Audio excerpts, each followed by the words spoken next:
Hello മുജത്തീസ്, അസ്സാം വലൈക്കും. എല്ലാവർക്കും സുഖമാണോ? അപ്പം കാണുന്നവരെല്ലാം ഒന്ന് ഫോളോയും ലൈക്കും ഷെയറും ചെയ്തേക്കെ. ഇത് വരണയില ഉണ്ടായിരുന്നു, അങ്ങനെയല്ലേ അതിൻ്റെ പേര്.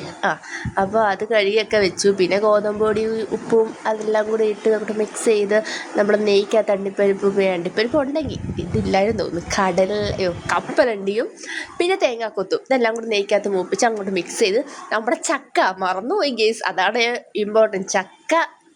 ചക്കയപ്പമാണല്ലോ, ചക്ക വരണയപ്പം.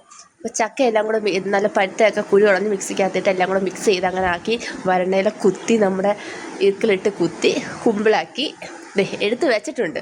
എനിക്ക് എല്ലാത്തിനും വീഡിയോ എടുക്കാൻ പറ്റില്ല, ഞാൻ ഇല്ലായിരുന്നു. ഞാൻ വന്നപ്പോഴുള്ള വീഡിയോസ് ഇടയ്ക്കിടയ്ക്ക് എടുത്തിട്ടുണ്ട്, അറിയാമല്ലോ എല്ലാവർക്കും. അപ്പോൾ എനിക്ക് ഭയങ്കര ഇഷ്ടമാണ് നമ്മുടെ നാടൻ അല്ലേ പലഹാരമാണ് ഇതൊക്കെയെന്ന് പറയുന്നത്, ചക്കയപ്പം.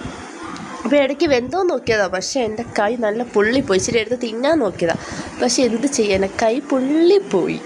അങ്ങനെ ഇച്ചിരി വേവാനുണ്ടായിരുന്നു. അങ്ങനെ പിന്നെ ചായ ഇട്ടൊക്കെ കുടിക്കുകയാണ്.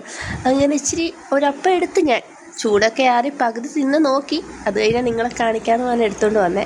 അപ്പോൾ ചായയും കുടിച്ചിട്ട് ചക്ക വരണയിലപ്പം അല്ലേ, അതെല്ലാം കഴിക്കുകയാണ്. അപ്പം ഇഷ്ടപ്പെട്ട എല്ലാവരും ലൈക്കും ഷെയറും സബ്സ്ക്രൈബ് അല്ലെങ്കിൽ ഫോളോ ഇതൊക്കെ ഒന്ന് ചെയ്തേക്കണേ, കമൻറ്റും ചെയ്തോ. അപ്പം ആർക്കെങ്കിലും വേണമെങ്കിൽ ഓടിപ്പോയി ചക്ക തീരുന്ന മുമ്പ് പോയി വരണയിലപ്പം ഉണ്ടാക്കി തിന്നാം കേട്ടോ. പിന്നെ നിങ്ങളുടെയൊക്കെ വിശേഷങ്ങൾ ഒന്ന് കമൻറ്റൊക്കെ ആയിട്ട് ചെയ്യുക. എന്തൊക്കെയുണ്ട്, ഇടയ്ക്കൊക്കെ ആയിട്ടുള്ള വീഡിയോസേ എനിക്ക് വരാൻ പറ്റുന്നുള്ളൂ. അപ്പോൾ ആസ്വദിച്ച് ഞാൻ കഴിക്കുകയാണ്. അപ്പോൾ ഇത്രയേ ഉള്ളൂ മക്കളെ. Okay, tata, bye bye, see U.